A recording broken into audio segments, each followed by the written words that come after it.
Okay, so we've got these two side by side. Now, if we look at these on the left hand side, I would say your body position is kind of similar-ish in terms of angle lean there, about there. But as we can see on the left hand side, that club's off the ground. Now when we put the club on the ground, there we go forward. So you can see how much further now your shoulders now are over your toes, whereas on this one here now, how much more over your toes there. Okay, so getting yourself in a position where we're not just toppling forward, you look a lot more relaxed and comfortable on that right hand side to me, and in a position whereby we can swing the golf club without having to worry about the weight toppling forward, and then you having to think, crikey, I'm going to fall over, let's bring the arms and body back in together to try and just counteract that falling over. As I said, backswing now for me is in a good position, okay, but when the backswing gets a little bit there and the weight is toppling forward, as you come back into it, everything now is going to try and pull back into the body, arms pulling left, and the balance then as a result being lost, okay. As we swung this one, okay, and the good thing is when you swing back, even though there's a change in terms of focus, the backswing hasn't gone back to its old position, which sometimes does happen with golfers. They'll make a change, they'll work on something for a week or two, they'll go away, they'll come back, and the backswing is great. Then when you make the next change, the first change goes back to the old change. But for me, that's in a fine position, okay. Your left arm now nicely across your shoulders, okay. We're in a good position. Now that club, can we start coming back down now to the golf ball? We can come in nicely from slightly outside the line, but a much more cleaner strike there with the ball on the golf ball there, okay, with the club. And more of a rotation through. And as I said, because your balance now is sort of more around your arches and your heels, you're able to rotate onto that left heel. Whereas when you're on your tiptoes, you're just going to fall forward. Now, yes, you need to be, ideally, we don't want to go too far back, and this is again something that people can do. They can go from being too much on their tiptoes, and they can then keep going further and further back to the point where they get too far back on the heel. So what I would say in a second, and we'll have a little play about with this, is we'll find the good spot where you feel comfortable, and then I'll say, right, where's the bad spot? And then you lean forward, so you feel, okay, this feels bad, and then this goes back the other way, so you can identify. I can identify. Otherwise, it just becomes of, I'm too far forward, I need to move back.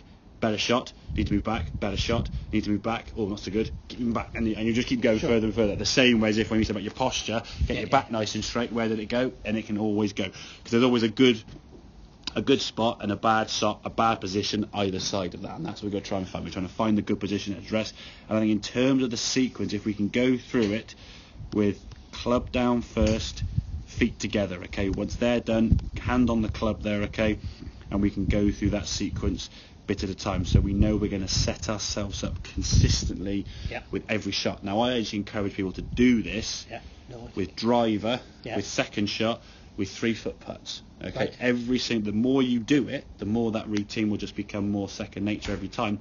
It'll be something you do naturally without having to think about it. If you just do it on your tee shots or just your iron shots, you're doing it 10, 15, 20 minutes at a time. Do it on your chip shots, do it on your putts, do it on everything else. So you get in the habit of setting up to the golf ball the same. Then when you're doing that, it won't need to be any thought as to, I need to think about doing this setup now, because it'll just be something you just do, like I said, exactly. And then there could be a sort of slight transition and tweak, probably for next lesson on maybe the through swing, or maybe a little thing with the club if we need to try and square the club face up. And then we go on the golf course then for the next one, sort of just see how on the golf course you're playing with these changes together, okay. So that's kind of the sort of step we've gone through bit by bit, because the backswing was too high. If we'd adjusted the setup to that backswing, you'd have had to be too far from the ball to adjust to all these different things. No, that's good. So backswing now for me, and then the good thing is both these swings, okay, that left arm now is a much better position. I think on the right hand side there, it's a smidgen higher, but hey, it's a position where we can at least see your face. As you said last time, your arm was literally going up over your left, and we couldn't even see you. But so I can still practice that. Yeah, exactly. And what I've got is I've got a bar that's in about 6 foot. Okay. And I swing underneath it. Perfect. Yeah, exactly. So I'm basically. Yeah, and that again, there are two types of way to sort of swing a golf club in terms of what we call the plane of the swing. One plane swing where your arm and your body rotate on the same angle. That for me is the most consistent for the average golfer. Some guys swing on two planes where their shoulders swing one way and the arms swing another way. Or your Bubba Watsons, your Jim Furyk's, it can work, but it's just if you've got two planes, to try and come back to the same spot is difficult.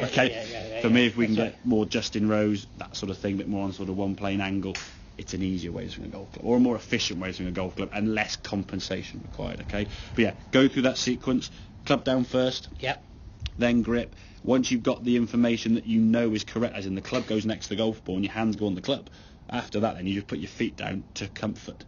if you're putting your feet to comfort first, It's an obvious, you're then putting thing, isn't it? Yeah, exactly. It is obvious, but you know, you don't get until you get told, is it? The obvious things are the things that we don't often do. Well, That's the trouble. and I think the problem is that when, you know, with my knees getting so bad, I was finding a routine to stop the pain, because it was basically, I was in a situation where I knew that every time I swung, right, this was going to be excruciating. There was going to be a flinch, exactly. And basically, so you change everything, and you think, you know, I'm happy, I'm comfortable in this position, and I can get it sort of it's pain-free, and it kind of works, but we know it's not right. And it's sometimes, and then obviously when the things have happened, obviously the operation, the knees now are changed, so that pain is going to be less there, but that movement you did to try and prevent the injury doesn't need to be there anymore now, so we can start now progressing on and getting back to basically where you played before the knees were going bad. So, make sense? Yeah, no, it Good all stuff. makes Okay, have a couple more in period, and we'll see how they go. Okay.